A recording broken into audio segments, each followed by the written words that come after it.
So, did you figure out how this trinomial would factor? Well, we're going to need a k here and a k here. And what's going to work is a 1/5 and a 1/5. There is a little shortcut to know on how to get these factored.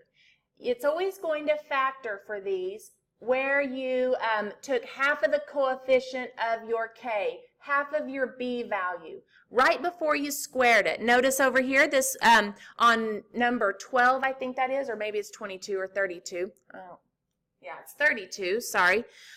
Notice that the way that y squared plus 22y plus 121 was factored into y plus 11 times y plus 11, and that's what we got right here after we took half of 22 and before we squared it. So there's a little factoring help for you right there. That is what the tip next talks about. When factoring a perfect square trinomial, the constant term is going to be half of the b value, okay, the x term coefficient. So we're going to be able to complete the square on some trinomials and then apply the square root property. So to solve a quadratic equation by completing the square, first of all, you need to make the lead coefficient be 1, okay?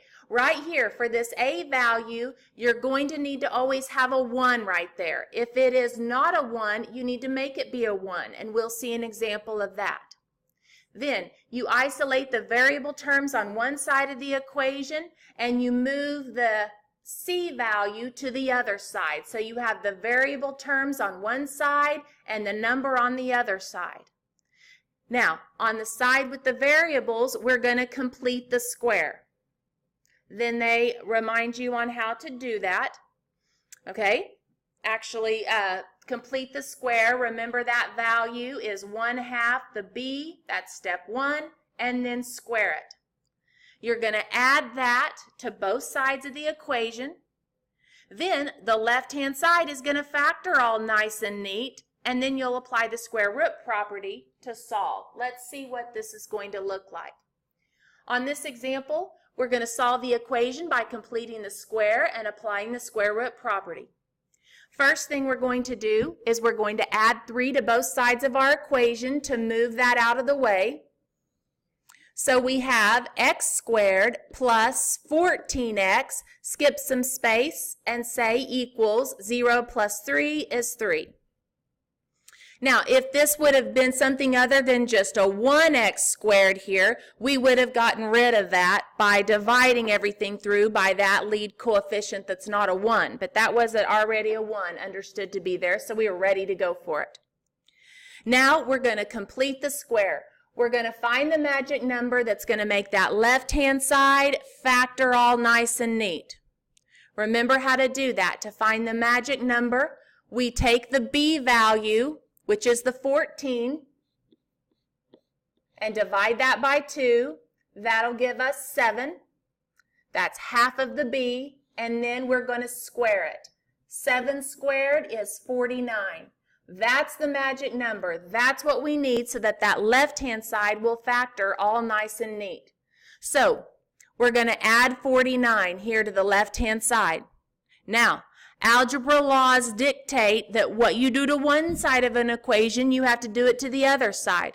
We are free to add 49 to the left-hand side of the equation only if we also add 49 to the right-hand side as well. That's very, very important. Okay, so on the left-hand side, we're going to be able to factor x squared plus 14x plus 49. We think that unfoils. Okay, we designed it so that it will. What two numbers multiply to give you 49, but combine together to give you the 14? Remember your shortcut. It's going to be whatever value you have before you square, after you take half of the coefficient before you square it. So this thing factors into x plus 7 times x plus 7, which we will go ahead and write that as x plus 7 quantity squared. On the right-hand side, we're going to combine the 3 and the 49 to get 52. And let's just bring that down. Now what we have here, I want you to recognize, is something squared equals just a number, 52, a number. So that means once we have it in that form, we are ready to take the square root of both sides. And this is using our square root property. Now when you do the square root of both sides, don't forget the plus and the minus. That's going to give us the 2 solutions we need for these degree 2 equations. So what we have remaining on the left-hand side is just x plus 7. On the right-hand side, we have positive and negative square root of 52. Now, I'm looking at this square root of 52 thinking that it will probably simplify. That's maybe a radical that has a factor of the radicand that's a perfect square. Is there a perfect square that multiplies to give us 52?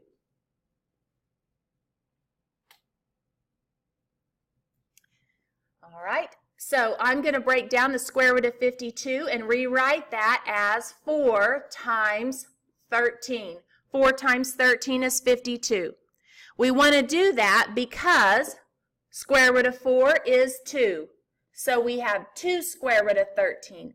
It is preferable to write 2 square root of 13 instead of square root of 52. Let's bring down the rest of our problem. We have one more little step we need to do to solve for x, and that is to subtract 7 from both sides of our equation. So on the left-hand side, remaining is just x. On the right-hand side, we've got some numbers over here that are not like radicals. This is square root of 13, and the 7 doesn't have a square root of 13 on it, so those do not associate with one another. Let's just bring down the negative 7, bring down the positive and negative to square root of 13. There's your solutions for x, and you can write that in the solution set form. Ooh, hopefully your braces will look a little prettier than those. So let me try again. I have negative 7 plus or minus 2 square root of 13.